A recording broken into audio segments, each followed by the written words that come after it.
there is a difference between the progressive community that organizes around state issues like constitutional reform and the progressive community that organizes around federal issues. And sometimes those aren't the same sets of people. And in this state, there is going to be a limited universe of people in a general universe environment who are left-leaning on national issues. And we know that from past election returns. And a primary, a little bit of a different story. But ultimately, I do think a progressive base can be built in this state around state issues. Now, my campaign failed to do that. That was one of the conspicuous failings of my campaign.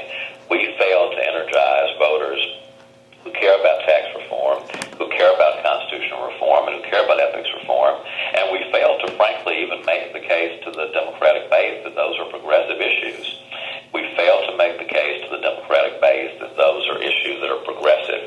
And in this campaign, progressiveness came to be defined as where you stood on health care reform and to a lesser extent where you stood on gambling. Now, to me, gambling is not an issue that is progressive, but I think in some circles that came to be seen as a progressive issue as opposed to constitutional reform, as opposed to tax reform.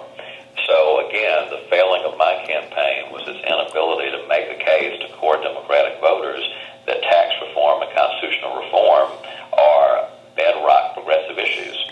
Yeah, the problem with constitution reform is that it is the bedrock of everything, but there's no elevator pitch. You got to sit somebody down for 10 or 15 minutes to even start getting into why it's important.